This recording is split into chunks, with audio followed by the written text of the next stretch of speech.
Hello all, and welcome to our third session of the Institute for Humanities Research Summer Series on Adaptation, Resiliency and Care.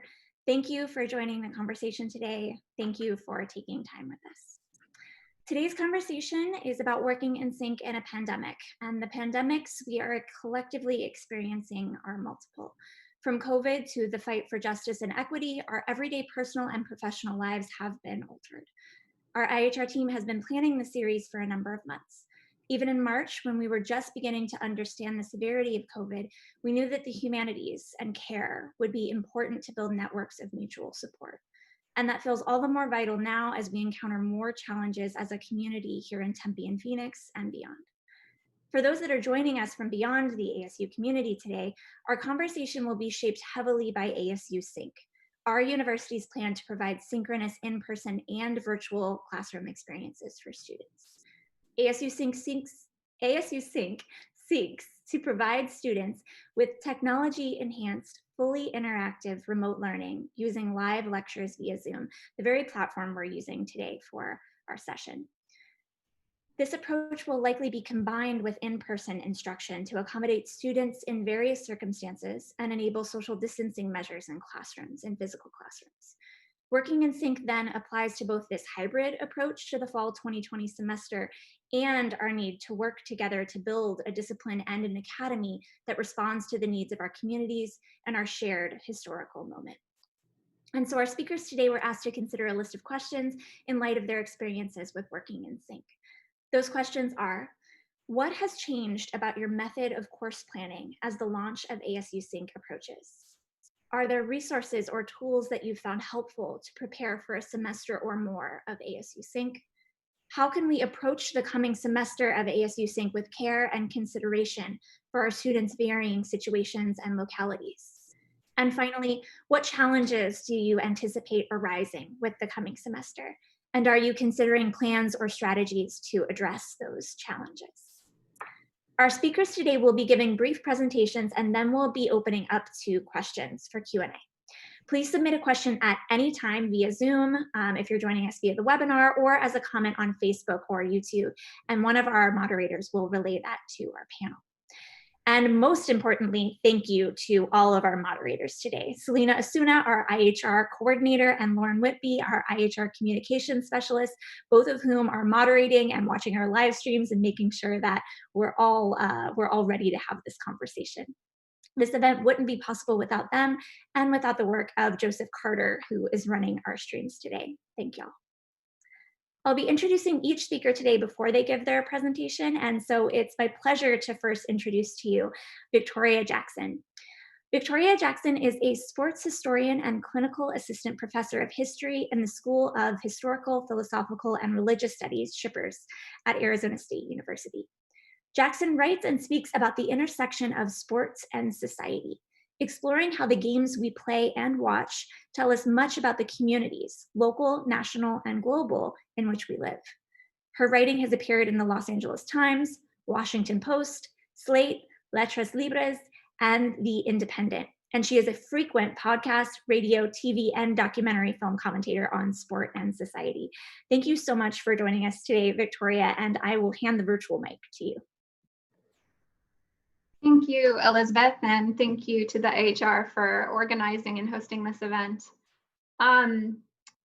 We all have been thinking a lot, I think, about what we'll be doing in the classroom in the fall. And I, by any means, am no expert on digital learning, or, I'm not an instructional designer, but I do think we've had a lot of time to reflect on our best practices as educators, how we're going to navigate and balance and deal with adversity, or set ourselves up for success in a variety of situations in the fall. So I'm going to shape my comments around my areas of expertise and maybe some insights that I might bring to the table to encourage others to think about, in their own lives. So, one of the questions that we were given as a prompt was, what has changed the most as far as thinking about planning for the fall? And for me, it's been an activation of my core principles. If anything, it's reinforced for me that it's really important to be mindful in the way we approach working with students and our responsibility as educators. And the first principle that I think has been activated more than ever for me is I'm giving a lot more thought to the holistic development and well-being of our students, in addition to ensuring the delivery of course content. We have an opportunity here to play a really important role in our students' lives. Students coming from a variety of backgrounds, and I'm a former collegiate coach, in addition to now being on the faculty side of the university. And I work with a lot of college coaches too, and the best college coaches are the ones who see themselves as educators. And our students who play sports spend so much time with college coaches, and the conversations they're having outside of sport performance about life, about how to live a good life. I think I've really been drawing on those experiences and thinking strategically about how to build that into the classroom as well. So I think it's important, and we're educators, we think about these things. It's important to get out ahead and set up structures now, to anticipate student hiccups now, and to have kind of uniform policies in place, but policies that aren't rigid, policies that are flexible, so that you aren't necessarily kind of making it up as you go along as these hiccups come in, so that all of our students are on the receiving end of messaging that is uniform, as far as if it's extensions for assignments, or if they're unable to attend a lecture video via Zoom synchronously, we want to make sure we're setting up to record so that they can watch it asynchronously. Just thinking really long and hard about doing the work before the semester starts, so that these things kind of just activate once the semester is going. Another one of my core principles that's really been activated is communicate, communicate, communicate. I often teach hybrid courses to begin with, and all of our students at ASU are very familiar with online best practices, but it's really good to continue to communicate them, just to reinforce that our students are adopting good habits and best practices too. So, telling students, check your email every morning, check your email every night before you go to bed, to kind of, again, set them up for success, both in the classroom, but then so that they can continue those habits beyond. And I think it helps decrease student anxiety. If they're receiving messages from their instructors in the classroom on a regular basis, that's like a little check-in, a reminder about an assignment, maybe telling a funny story, or sharing a news article or a meme or something, just to have that regular communication. And the more we show our students our humanity, the more likely they're going to feel human in our classroom and open up to share, and feel just less anxiety and stress when they're in our kind of classroom community. So, I'm taking a team approach. I've always taken a team approach, but again, this moment has really reinforced for me that these principles are more important now than ever. Another, and then I'll wrap it up, is to be kind. I think one way a lot of us deal with stress is, we're experiencing a wide range of emotions. And so to reinforce the communication that's taking place in the classroom from a place of kindness, to demonstrate that in the way that we are communicating with others, but also to, again, communicate with students, if it's a virtual discussion board, if it's an in-person discussion, we want to be respectful and come from a place of kindness, no matter what ideas we're putting forth. Even if those ideas are in conflict, we always want to communicate from a place of respect and kindness. And then the last thing is trusting our students, always operating from a place of trust, so that they don't have to disclose, they don't have to show us documentation. We take our students at their word because we trust them as members of our team and our community. And I think the more we show our students we trust and care for them, they might be more likely to trust us. We might be the person they need. I think now more than ever, our role as educators has been expanded. And if we're the person that student feels comfortable relying on, we need to step up and take on that responsibility. And if it's not our area of expertise, I mean, ASU is so good at giving us all the tools and connections and resources we need so that we can connect those students with a professional that can step in and take over and help that student with what they need. So those that's really where I'm at this point is, you know, we're a month out from the start of the fall semester and the first week of classes. And now's the time, if we haven't already, to start thinking mindfully about what principles we want to bring to the classroom, and building those structures in place now, setting up a template for communication and so forth.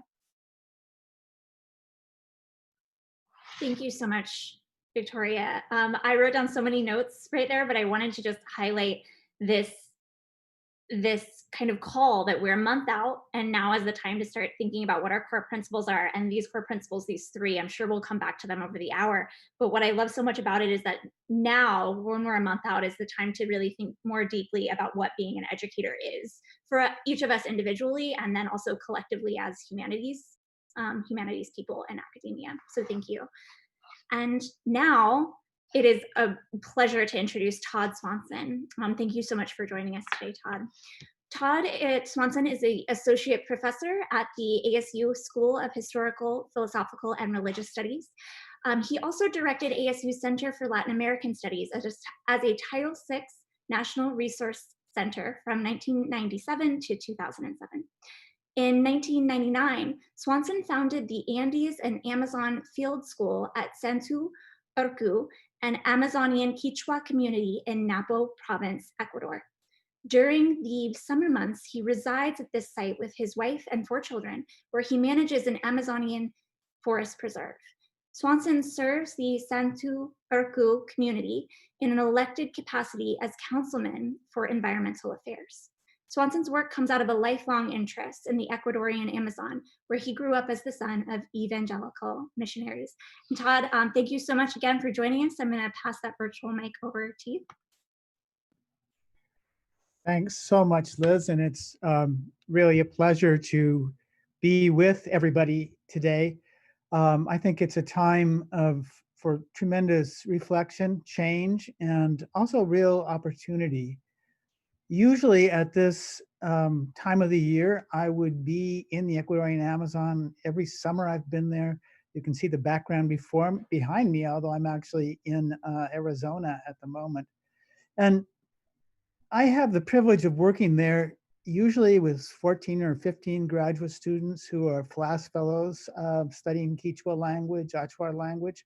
And we learn together out in the forest with traditional native people who know a lot about the forest. And it's the kind of thing which I thought we could never duplicate in a virtual setting.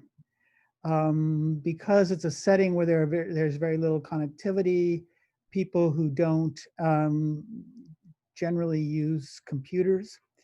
And yet, the opportunity that this epidemic has provided has made us rethink that. I had 14 graduate students signed up. I thought they would all sort of go away because we couldn't go to Ecuador, but it turns out that most of them wanted to do this virtually.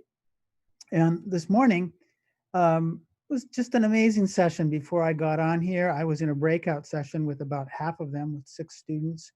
And we prepared to interview a woman who grew up in a remote part of the Amazon. I had 6 students there from different universities. And we reflected together on the interviewing techniques that we have seen in people like Anderson Cooper or Terry Gross, and how they connect emotionally with the people they're interviewing, and how they treat vulnerability. And then we had this woman come on.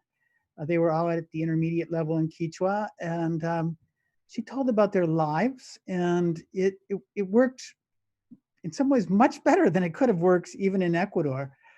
Even though she was fairly new to computers, I feel like there was a vulnerability both in the person we interviewed, in our students, a greater sort of an ability to put aside their kind of a graduate student politics and issues and listen to someone from a really different part of the world. And I think that's one of the opportunities that we have now. I want to focus a little bit more on connecting with different parts of the world because I guess that's my specialization. But I feel like we're at a time now where suddenly people from very remote areas are migrating to local towns bordering on their reservations where they have children who can operate computers, and where right now they are stuck also like we are, unable to work, sometimes unable to go back to their communities. And it's a time where we can learn about other people from the world, not sort of as abstractions or as just stereotypes of cultural difference, but see also how in this particular time they are also open, and see them as people living in a very different situation. And I think that's a wonderful possibility now. To do this, and I want to do this also in our classes during the year, I think it takes a little bit of planning to set up infrastructure, but not that much. I was able to rent 2 rooms in a border town near where I grew up for $130 a month. I found a wonderful office manager, Diana Chavez, who has just has an MA from University of New Mexico, but is back there, not really employed, and an indigenous person. And I was able to connect with language teachers and cultural narrators who also really need work. And we set it up in a situation where they can practice social distancing. And I believe that it's providing us more opportunities than we might have had before, although different kinds of opportunities. And I think it's made us switch also to looking harder at small grants. And we've gotten a wonderful grant from IHR. I'd like to thank IHR, through which we're going to be working later throughout the year on a digital humanities project with the Amazonian social relation to nature. And I think there are small grants out there and larger grants that are particularly interested in connecting with issues related to this present COVID-19 situation. One of the questions we were asked about is what feels different now in this situation, and how do we negotiate these differences? I feel that one of the biggest differences right now is the fragility of life, that we all feel the increased contingency where we don't know what's going to happen. And at the same time, there's a lot of resilience. I, this morning, had to announce something very sad, that our Achuar teacher passed away last night. And he was one of the people who were on our grant with us. And our students knew him. And others that we're connecting with in the Amazon are undergoing more difficult situations than we are here. Less hospital resources, less ability to distance socially. And yet there's a kind of resilience there. Most of my wife's family is in an indigenous community. Many of the people who have worked for us have now had the COVID and are recuperating. And I think our students respond to being able to connect with people in a different part of the world. It helps them take it more seriously, but at the same time have hope to see people who are going through this and recovering and carrying on in a very difficult but different situation. And this has caused us day by day as we're operating in this situation to have to adapt and change. Uh, some of the people we're working with have had to go into um, uh, isolation or into quarantine. Even this morning, I've changed my home office because my son is in quarantine. Not that he has this, but a housemate of his was in this situation. And so I think it really opens us to each other. And all of the issues that we're dealing with culturally in terms of history, in terms of, it's a wonderful time for the humanities because songs, stories, art are about emotional parts of life, difficulties in life, and also resilience. And so it's a time, I think, both when our students are more open and we can connect with other people around the world and hear their songs, their stories in a time that it connects to their lives. And so my thoughts about preparing for the fall are, on the one hand, to remember this fragility of our students and our own, not to hide it, nor particularly to dwell on it excessively, but to be ready to change and not to panic or get frustrated if we have to change. We will have to change. We will have to adapt. But our students are also in a mode where they see that they can see the humanity in us and we can see the humanity in them, and also the humanity of the people we're studying, of the artists, of the storytellers. And so this is my main thought on this, is both this, to remember both this fragility and the resilience, and to connect to our students through it. Thank you. Thank you so much for that, Todd. I wrote down a lot of things here, but I think the first thing that I want to say is I'm so sorry to hear of the passing of your collaborator, and I want to just acknowledge that what you said, right, is that our students, our collaborators, our colleagues around the country, but also around the globe, are facing different kinds of challenges and different kinds of crises and different pandemic than we personally or we in Arizona are. So thank you for that reminder. And I think that that's an important reminder that that now the humanities is important, because these stories and that care is important, and that connects up with what Victoria was saying as well. So thank you. And now it is another great pleasure to introduce our last speaker today before we move into Q&A. Johanna K. Taylor is an assistant professor at the Design School affiliated with the Herberger Institute's Transdisciplinary Creative Enterprise and Cultural Leadership MA program at Arizona State University. She received a doctorate in public and urban policy at the New School in 2016 and master's in arts management at Carnegie Mellon in 2007. She has taught classes in community engagement, cultural policy, urban studies, socially engaged art, and urban research methods. Her work is grounded in a core value of art as catalyzing force in advancing justice in daily life. And her research explores questions of cultural equity through the intersection of art, community, policy, and place. As an arts administrator and programmer, she worked at the Vera List Center for Art and Politics, BRIC Arts Media, and A Blade of Grass, among other organizations.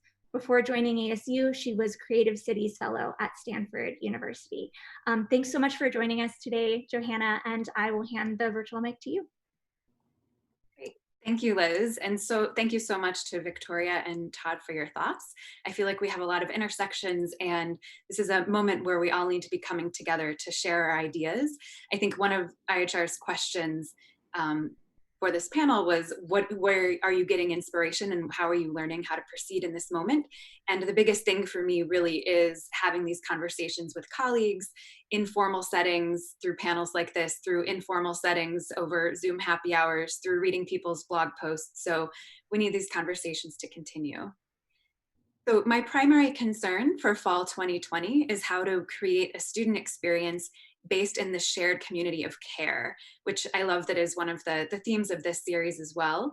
I can't just focus on the student who chooses to show up in person. I can't choose to focus on the student who will decide to attend class virtually. I have to be able to build a space that is open to everyone to engage in how they work. This is a new challenge and opportunity for me as someone who primarily teaches graduate students and really thrives in this small seminar setting where I can connect with people individually, discover what their interests are, and bring their own professional backgrounds, their academic interests, their questions into that space and make our topic of that seminar class relevant to them as individuals. So one of the things that I've been working with this summer is to figure out how to hold that space and really make the fall 2020 experience about this emphasis of radical care, both between me for the students as well as the students for me and for each other, and that we are really building this community space where we are moving this forward. Particularly since spring was so disrupted and sudden. As my co-presenters have mentioned, the privilege of the summer is that we have the opportunity to plan and think about it and to create these sort of intentional settings, however we choose to come together. We also know that we don't know exactly how fall will look. It might be that all of my students decide to come in person or none of them do. And so it's about trying to be flexible and adaptable and creating opportunities for smaller groups to come together in conversation with me, with each other, whether that's in person, whether that is through a synchronous gathering online, whether it's through these kind of hybrid moments.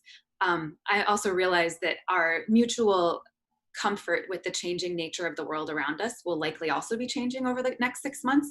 And so being willing to be flexible and adaptable to what we need in that moment is really, really important. So I think that one of the exciting things about what ASU Sync is challenging us to do, is that we're having to prepare for all of these possibilities at the same time, because we will have students that are choosing any of them at the same time as well. So in some sense, we're forced to be prepared, but also forced to acknowledge that we are learning along the way. I have never taught online before, so it's a new opportunity to figure out other ways to connect with people.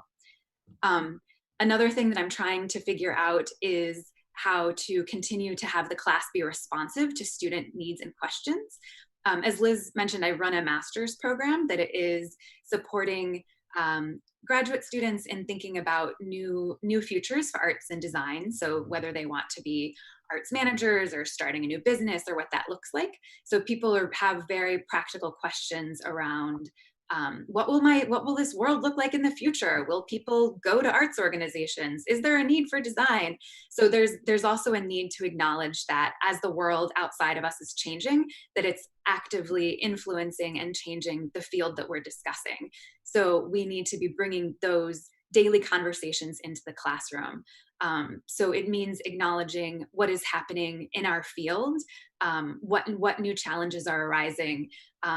One of the big things in arts at the moment is a call to action for radical systems change that acknowledges the hierarchies of racial exclusion that have been underlying everything that's happened in the field. And based on the students that I know are in my program, that is something that everyone cares about. We want to see change in how the field operates. We want to see change in who holds power. We want to understand how to impact that. So I'm working to make sure that there's space to bring these critical ongoing conversations into what's happening in the class on a day-to-day basis. Another opportunity that's happened because of this shift is the Herberger Institute is working with a national field leader in residence who will be named shortly, who runs a large leading institution in the country. And I have the opportunity to work with this person to develop bringing in some national speakers into one of my classes. And because it's in this kind of hybrid online space. It doesn't matter where they're located, they can join with the students and participate in those conversations. It also means that we can open it up to students beyond my program, because it's not just students in my program that want this. And it also, just like all of us are here today really wanting to have this conversation, this is a conversation that people in the field and practitioners want to be having too. We are concerned about working together to have an influence on the future of our work and to see how arts and design and humanities can really influence the future. So out of all of this, the biggest challenge is really something that keeps coming up, which is we don't know what this future will hold, and that we have to be willing to be flexible. We have to be willing to forgive ourselves and each other, and to create space to test things out, to explore, to find alternative ways to meet, to discover new online innovations that can bring us together so that we can continue to learn and create new ways for us to be together in this current virtual space, as well as the hopeful eventual future when we can be together in person more consistently. Thank you. Thank you so much, Johanna, and thank you to all of our speakers. I just really wanted to say, I mean, I love some of the things you were saying, and the words that popped out of me, right, is that the challenge is the uncertainty, but it's also the opportunity. So thank you for highlighting that.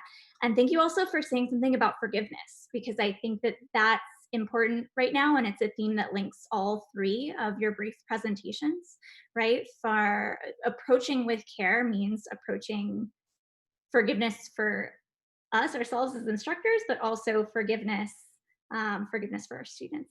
So, but I like that, you know, ASU Sync is forcing us to be prepared and forcing us to learn along the way, even though we have had the summer and we have the next month to think about things. That's something that, yeah, Sync is forcing us to do. And I want to open this up to questions. So again, if you're here in the webinar with us, please go ahead and type your question in chat. If you're watching on Facebook or you're watching on YouTube, one of the live streams, please go ahead and comment on one of those. We have a couple of moderators that are watching those streams. What I might like to do is to focus a little bit on, while we're waiting for those questions, and thank you to our moderators for checking those streams, is focus a little bit more on what Sync means when we are in classrooms in the fall, in 1 month from now. So when you all were talking, I was actually reminded of something that Dr. Kathy Davidson from the University of New York recommends for all of her classes, which is that the students create some sort of shared governance document, or shared syllabus, or collaborative syllabus. And I'm wondering if some of the things that you were talking about, like we invite students into the management of the class, would be a tactic for forgiveness, for flexibility, for more things. And if you guys could talk a little bit about maybe what that would look like in your classrooms, because I think there are kind of different classrooms at work here. We have a panel of people that teach various things across the humanities. So any thoughts? And go for it. I'll defer to the two of you, since you work in smaller classroom settings. I'm often working in larger lectures with lots of students, and so I put a lot of those kind of things in place, so I'll defer.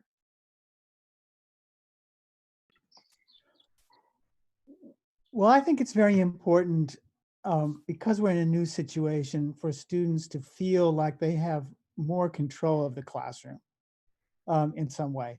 So what I've been doing, at least this summer, is we're meeting every day. So on Mondays, I meet with each small group, and I ask them what's gone well and what we can change.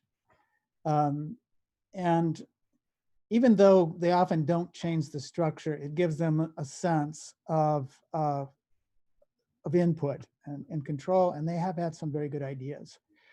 I've also set up some sessions where they're working with oral literature, in which they have a video they're transcribing. They have a Google Doc in which they're all inputting at the same time, and the narrator is there present if they can't, so they're looking at a text, but they're also able to engage and ask the narrator questions. And we take turns in terms of the person who's sort of in charge of directing the team. And that has given them, I think, a remarkable sense of participation and engaging, and some control in the governance of how the class works. I really like that idea. I haven't used it in a classroom before, but I love the idea of bringing it into that space.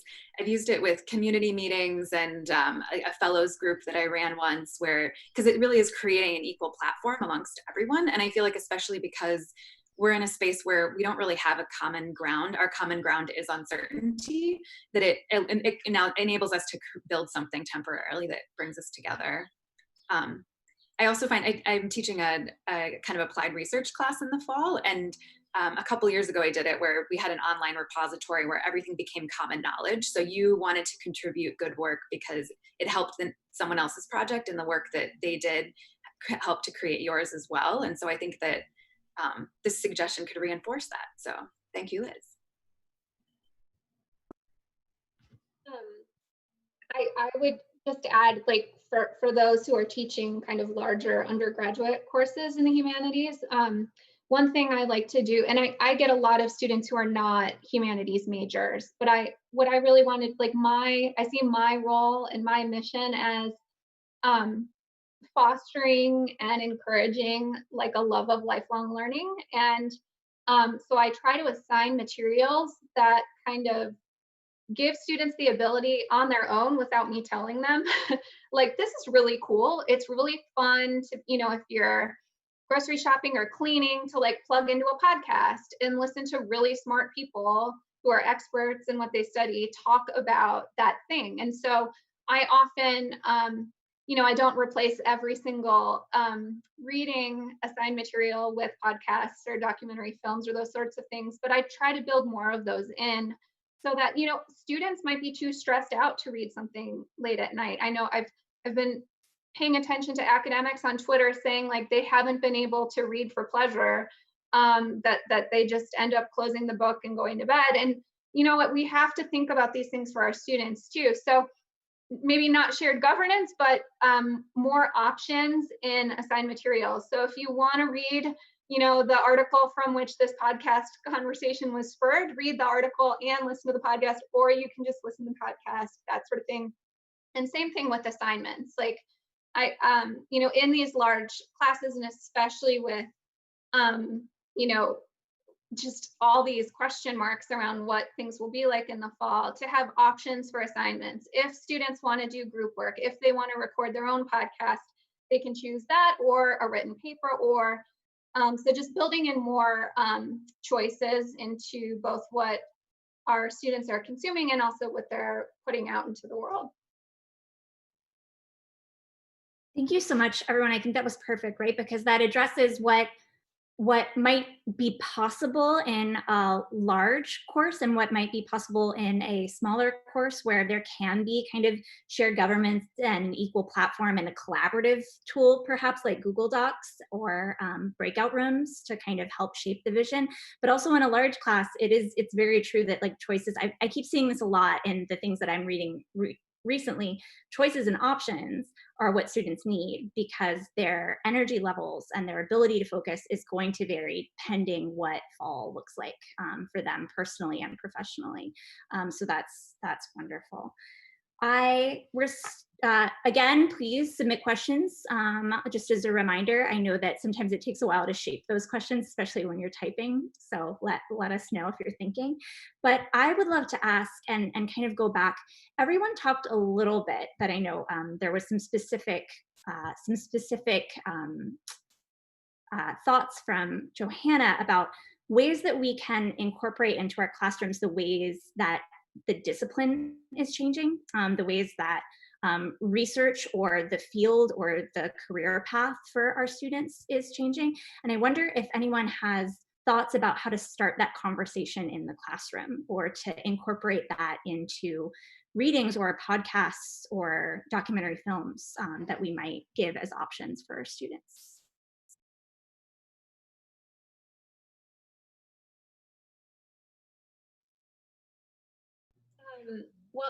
So as a person who uses sport to teach history, I get a lot of students who are sports journalism majors, sports business majors, or people who are looking to fulfill a humanities credit in like sports. And so it's often like I joke that it's a trick, right? I lure them in with sport, and then we do like history.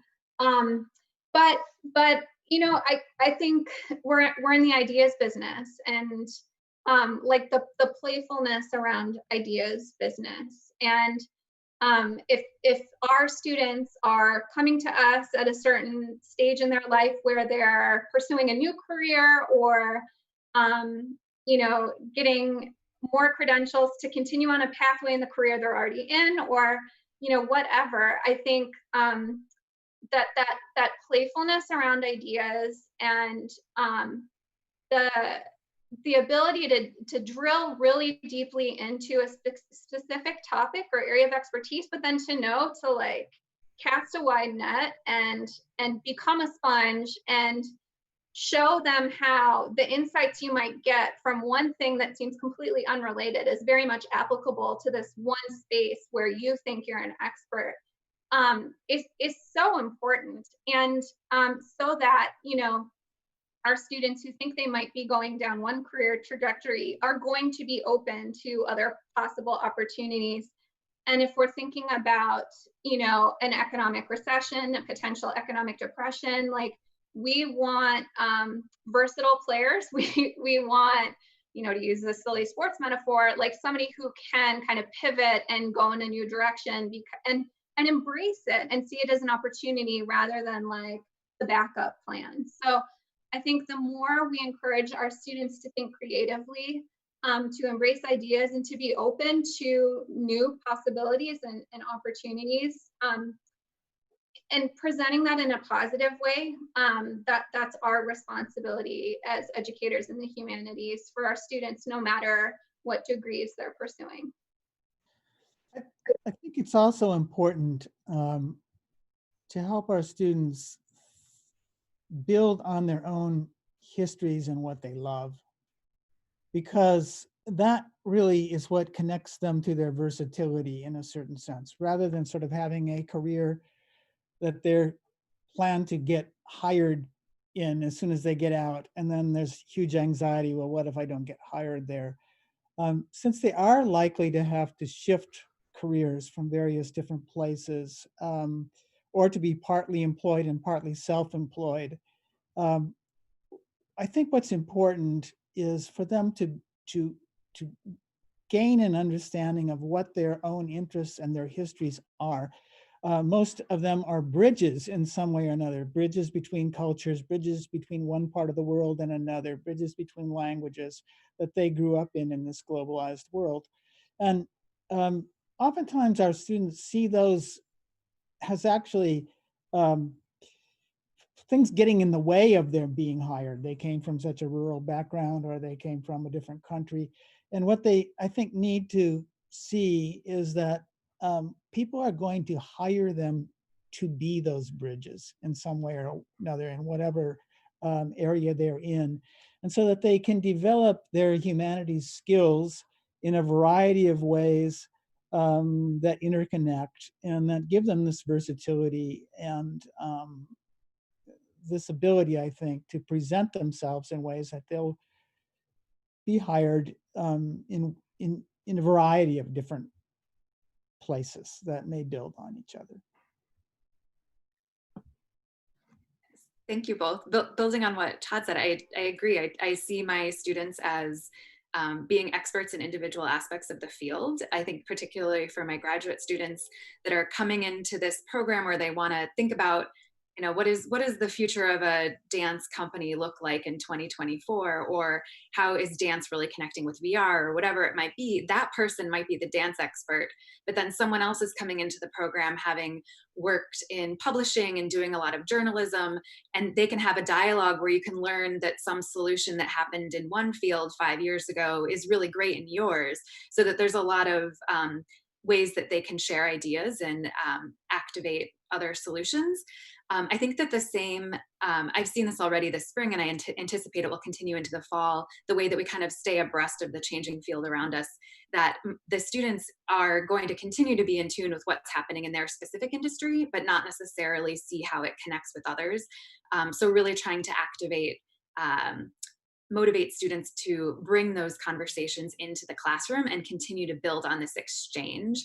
And that one of the privileges of being in graduate school at the moment, or school in general, is you have the space to test out, to iterate on these possible ways that we can be existing, and that we need that right now. So if we as instructors can provide them with a platform to innovate the next big idea, which will mean that the arts, humanities, design, social sciences, that there's a role for us to play in shaping the future, then that's exciting. And I'll just jump in and say that's brilliant, right? So I think what you were all saying in a way is that whether it's this playfulness around ideas is the business we're in, or this idea that ASU Humanities gives us the skills for versatility, or humanities in general. But I'm biased against it for ASU Humanities. But, or as as Johanna was saying, as a platform to build on shared expertise that our students bring, that realizing that our students are experts and allowing them the space to be experts and build in conversation with each other. That is wonderful. Thank you, guys. I also wanted to shift gears just a little bit and ask our wonderful panel. We have a lot of different, like, professionally diverse voices here, but we are actually missing some voices. We don't necessarily have a graduate student on this panel, and graduate students are also preparing for ASU Sync, and we don't necessarily have someone who is a lecturer, which is a very different professional position right now. And I want to ask y'all a little bit about what labor looks like as we prepare for ASU Sync, and how it looks different for others. One of the things that came up in our last session on research in the age of coronavirus, that it is time for people with more privilege to take on more responsibility in the academy, to have hard conversations. And that was Catherine O'Donnell who said that. And I wonder if y'all could speak a little bit to how we use our positions to think about issues of labor, especially in the situation that we're in right now with ASU Sync, where there is more labor required to prepare for classes.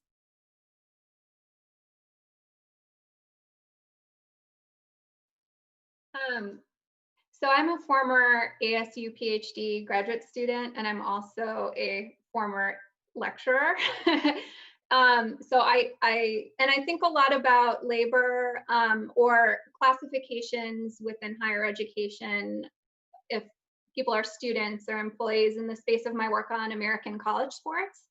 So I think, yeah, I mean, I agree with Catherine O'Donnell very much, and that those of us who are in kind of more professionally protected roles at the university can be stepping up our game to do more of the work around building in good policies and practices. And so in the day-to-day for me, that means if I have TAs assigned to my classes, I want to make sure we're in constant communication around how they're managing and balancing everything that they're going through. And I take on all of the responsibilities in that dynamic within our undergraduate classroom for communication with students around, decisions that are important and also fragile, and also things that need to be protected. So I am taking on that responsibility of communicating with our students in those situations. Whereas, a student might feel more comfortable going to a TA with an issue. What I'm going to communicate to my TA is, please send that along to me. That's not your responsibility. I'm the person who's in more professional role in this sort of situation. I've also, taught more than 1,000 students in a semester previously when I was a lecturer. And so that required a lot of coordination and scaling, and also, you know, colleagues who were mindful of that I was teaching lots and lots of students. And so I think communication is so important here, that you know, we're constantly in communication around decisions around courses, class size, you know, and that colleagues can step up and volunteer for things if there are positions or responsibilities or service work to volunteer for. You know, those of us who are in roles where we can take that on can be taking that on. I think one of the most important things is to remember just how privileged we are if we can work from home. I am teaching online this next semester, and I'm able to stay home. But at the same time, every morning I am on Zoom and connecting to staff that I have in Ecuador, who don't have nuclear homes, really. I mean, they have a very small home where they have lots of people living, and people who have to work to survive, have to go out. And I think many of people, it's also an age difference.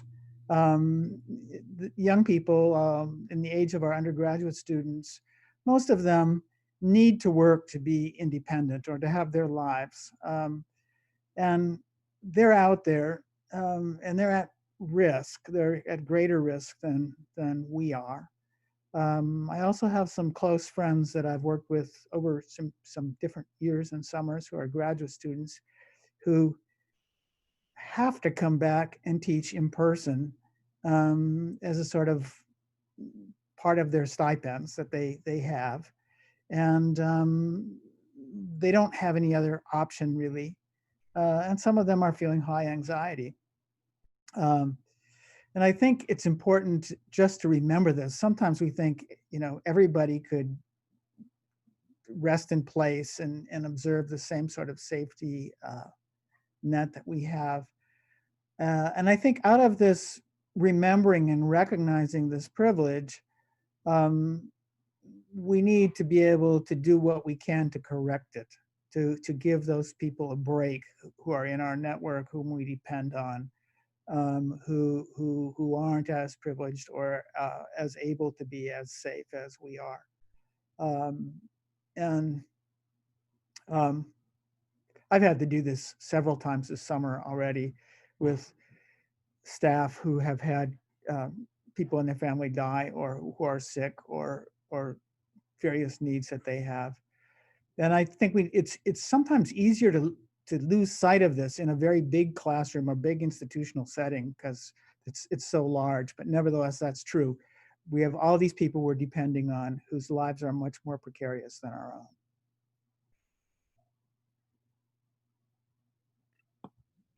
I think this is a huge issue for the entire industry of higher ed right now. We have a lot of economic insecurity, which heightens precarious labor issues for lots of people across the field. I mean, for a long time now, higher ed has been increasingly relying on adjuncts to teach classes. And so this is not a new issue. It's just like everything that's happening in 2020, this concern has been increasing and there's greater awareness for it, which I think then calls to those of us that are in more secure positions to call out different issues of, or ask questions of leadership, to see how else things could be structured or organized. I think it's really easy, especially as someone who is an assistant professor, to say, I don't want to rock the boat. I don't want to do anything too drastic.